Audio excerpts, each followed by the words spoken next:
location. I am Lisa Marie Benz, your host, and right now I'm sitting here with Bobby Ingram, the guitarist for Molly Hatchet. So let's talk about the changes that Molly Hatchet has gone through throughout the years. You guys have gone through a lot of different band members, different sounds and things like that. So tell us what kind of keeps you going and where you see the band going. Well, you know, it's what keeps the band going and has from the very beginning is our love for music and our love for the fans and making people happy. And if they can you know, clap their hands and kick their heels up on a Friday night, and that's what we want to do. We want people to forget their troubles and come out to the shows and have a good time. So I guess through a 30-year history, 31-year history, there's going to be member changes, you know, with a lot of bands and a lot of things in just any walk of life. There's going to be changes, and change is good. You know, it is. A lot of times change is good. It keeps things fresh, and you know, we've been very fortunate to be able to stay true to our foundational roots when it comes to songwriting, and being able to translate to the public what they want to say things. They listen to our songs and say, hey, that's what I felt, or that's what I wanted to say but didn't know how to say it, and you guys said it for me. So, you know, we kind of relate. You know, we're on the blue collar side, and we get out and we work hard, and we mow our own grass, and we take our own garbage out. You know, we wash our own cars, and we go to Walmart. But who does your hair? A couple times a week, you know. Who does your hair?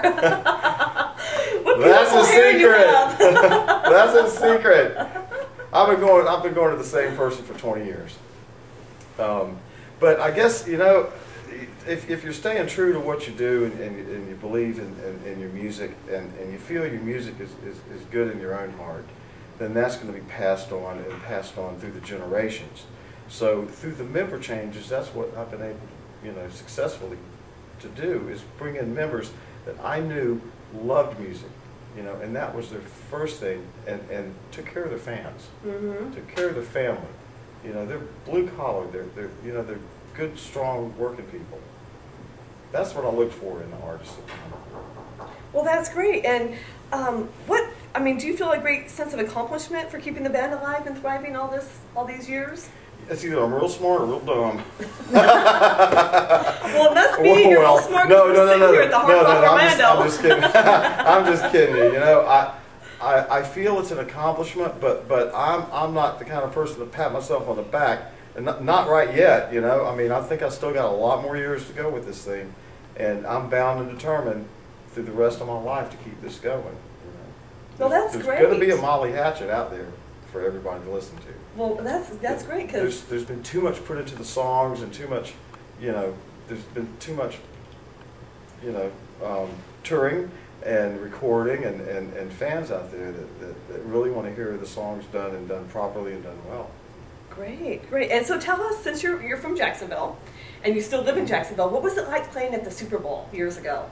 Your hometown. You can't mess up there. No, it was great. It was great. We got the call, and they wanted us to open up for McCartney at the Super Bowl, and we set the attendance record for it was like a pre-show thing, and we didn't know that at that time.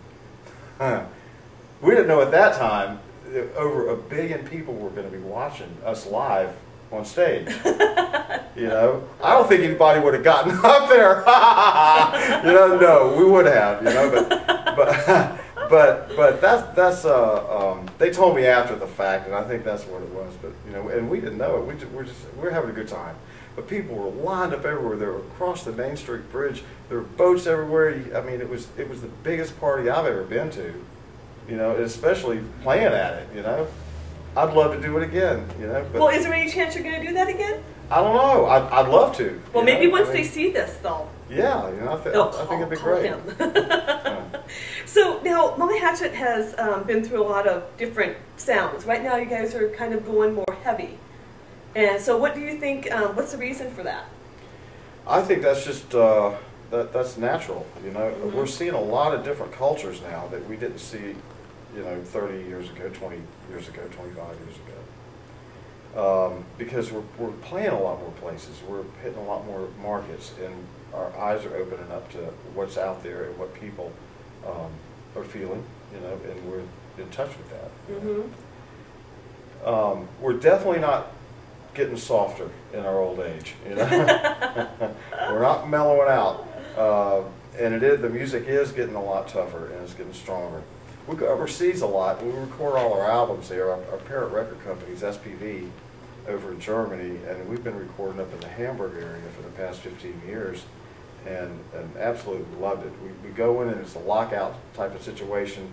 We'd spend a month at the top of the Alps and record, you know, from 10 in the morning until 9 or 10 at night, and we'd never go past that, you know. Now, many years ago, we'd record from, you know, 10 at night to 10 in the morning, but not anymore, you know. I mean, things have changed, you know, when it comes to that, you know. So the band has gotten harder because we have seen, you know, different cultures now, you know, from different sides of the ocean, and over in Europe, it's a big, hard rock network over there, not only with the media, but, you know, with just the fans in general.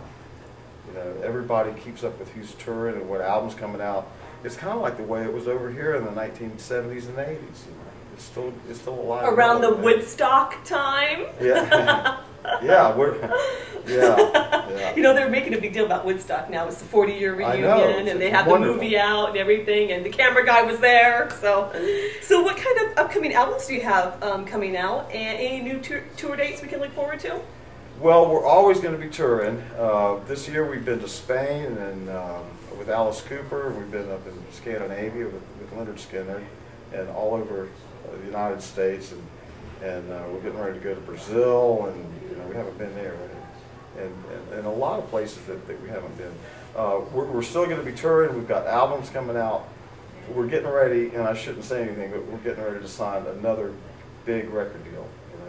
But the ink's not dry, and I don't want to say anything. And you don't want to jinx it. When it is, I'll let you know, and things are going really good with that. So we're actually going, in the morning, we're starting pre-production for a new album to come out in the spring of next year. Oh, that's great. Well, it's so neat that the whole band and everything, has found, you know, what you love to do and make money doing it. That's what everyone has to do in life. That's why I'm doing this, because I love to be to interview people and stuff. Well, I thank you for spending the time with us. You know, it's a pleasure. You know? It's an honor to meet you. And I know that you're big with PETA. So let's talk a little bit about that. And for those of you that don't know, PETA stands for People for the Ethical Treatment of Animals, and we both love animals, obviously. My wife first was with PETA many years ago when they first started out, and I took it over after she passed away. And I really got involved with the organization. It's a great organization. There's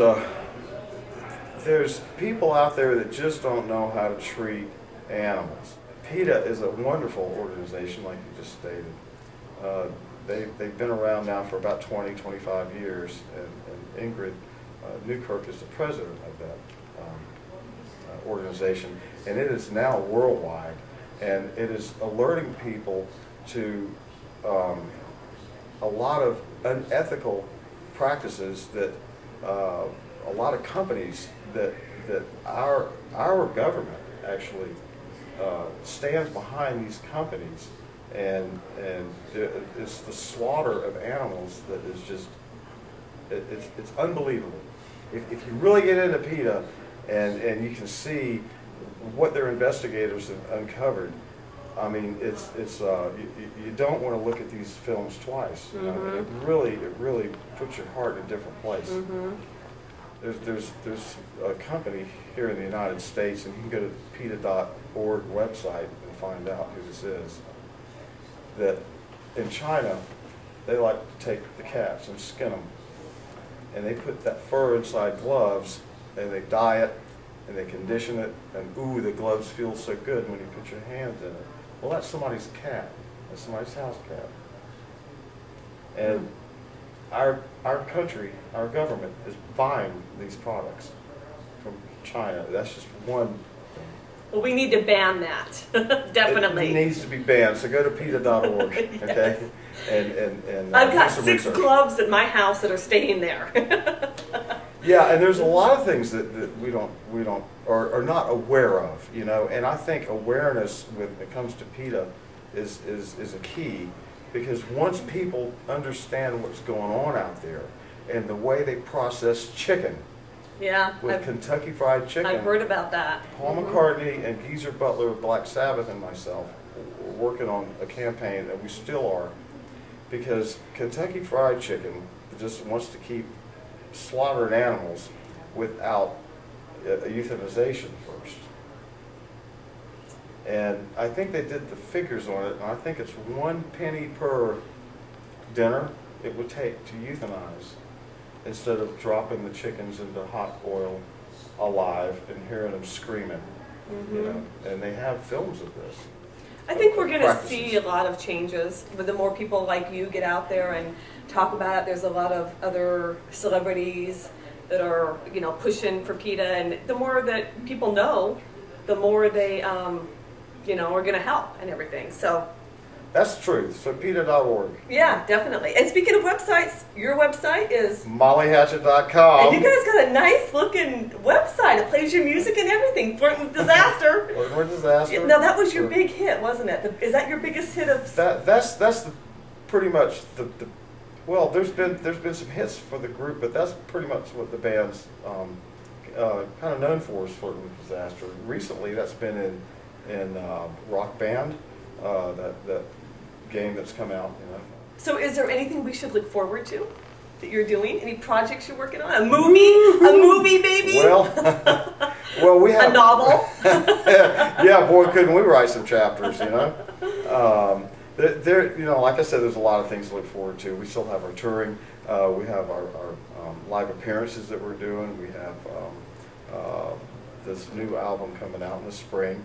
They've also got 4 re-releases that's getting ready to happen, and they're taking from Devil's Canyon forward. SPV is our record company. From Devil's Canyon forward, they're re-releasing and remastering Devil's Canyon, Silent Rain of Heroes, Kingdom of 12, and Warriors of the Rainbow Bridge, and putting the picture disc.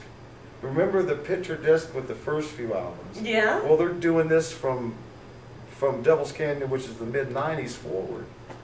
And there's a lot of collectors out there that are going wild over it. So maybe they'll put out some 8-tracks. Maybe they'll, yeah, or get my player working. No, my player still works. Or cassettes. You know, and Paul Raymond Gregory, I want to add, is our artist. Frank Frazetta did the first 2 of them, of albums, and then Boris did a couple of them in there, and Ezra Tucker did Lightning Strikes Twice. But Paul Raymond Gregory out of London, England, Studio 54 is our current, and I want to say the rest of the career artist. He's absolutely fantastic. He's in London, and we met him about 15 years ago.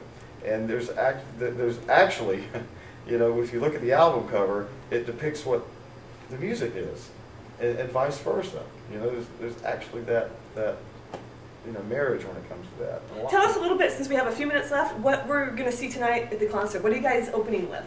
Well, you're going to see a walk through history. You know? Oh, great! You know, people like that, especially yeah, with a band like you guys that have been around for so long. And it's going to make you. I mean, you're going to have feelings all through the set of, oh, wait a minute. I remember I was here when I heard that song, or during this time frame of the band.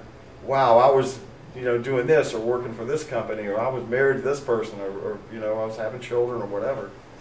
And people can relate to that, you know. Great. All right. Well, thank you so much, Bobby. Thank you. Lisa, thank you. We appreciate this. And, of course, so if you want to find out more information, go to mollyhatchet.com. So thanks again. And we break a leg tonight. All right. We'll be out there cheering you on. Thank you very much. Thank you. Thank you for spending the time. Thanks for watching Alive and Kick Take care, It. everybody. And I will be back next month with another rock and roll legend.